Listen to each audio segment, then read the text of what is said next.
So 12 years ago, my daughter was born, and she was born with one of her legs stuck against her torso. She was born with a dislocated hip, and she had to go through a flurry of tests to see if she actually had a condition known as developmental dysplasia of the hip, or DDH. What on earth is DDH? How do we find it, and how common is it? Let's find out more today with today's episode.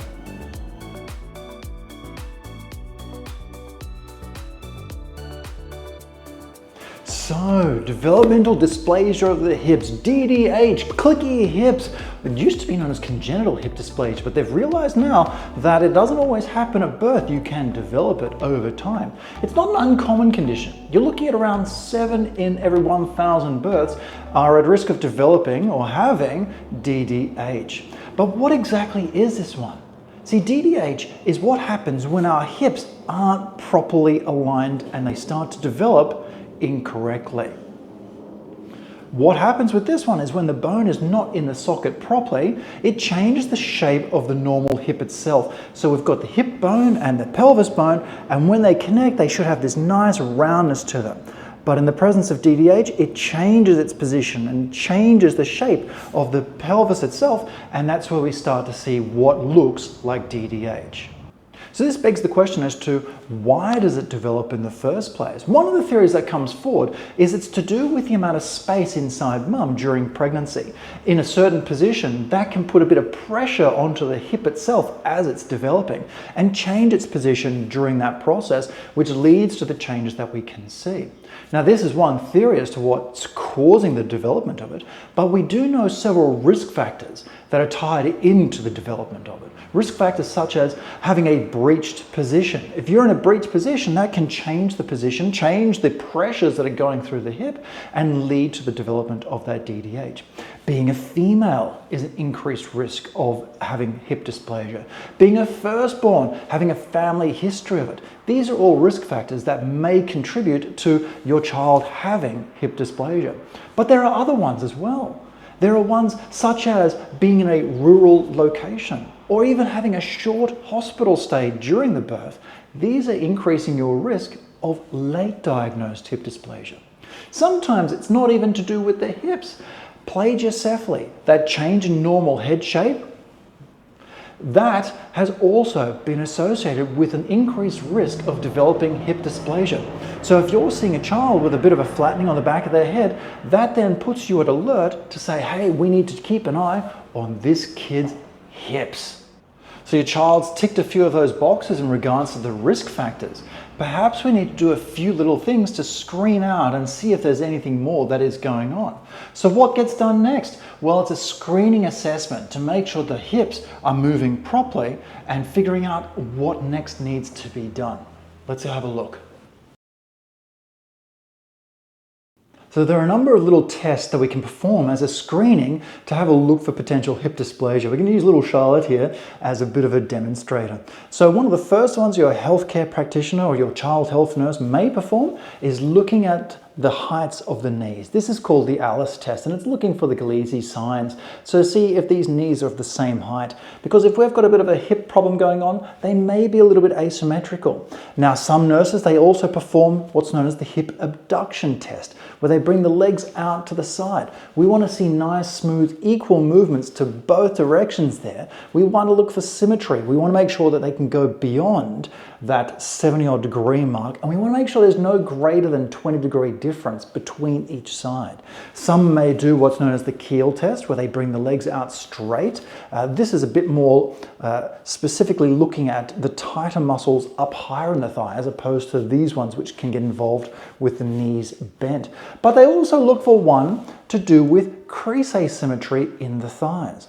Now, let me give you a bit of reassurance with this one. A lot of kids have asymmetry to their thigh creases, okay? So it's not the most accurate test when it comes to looking for hip dysplasia, and in fact, as an isolated finding, it's almost useless when it comes to hip dysplasia identification. It needs to be done as a part of a group. So don't fret if your child's got that one.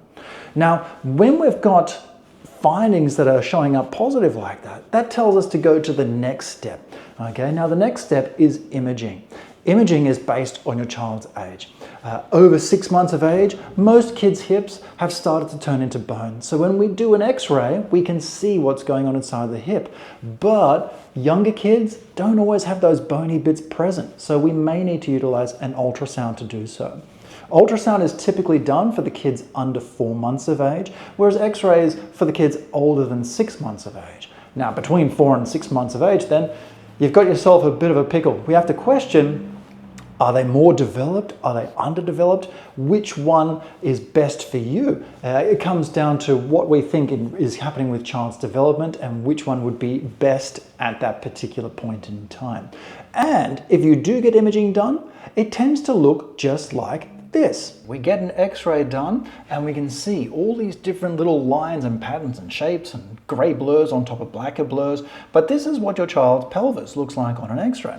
So we can see here, these are the hips going up on either side, and this is the pelvis going around in the middle here. Now, if I'm taking this x-ray, or not if I'm taking, if I'm reading this x-ray, quite often we have measurements to look out for that tell us about what's going on with your child's hip. So in this instance, and I picked this one for a reason, one side on the right here, we can see a normal angle of less than 24 degrees, at 23.22 degrees. This is a normal, happily developing hip. We can see this is the top of the hip joint, this is the top of the thigh bone itself. They're in a good position. It's got a bit of curvature to it. What's known as Shenton's arc here is nice, continuous. All the lines are looking happy and healthy. Now, if we go to the other side, we can see the hip joint on the pelvis is a little bit flatter compared to the other side. And our angle, this is known as the acetabular angle, is a little bit greater. Our position of the hip there has moved outwards just a little bit. And when we look at that arc again, we can see it doesn't quite line up. So there are some issues in regards to the position of that hip. So this child is actually experiencing hip dysplasia on their left-hand side.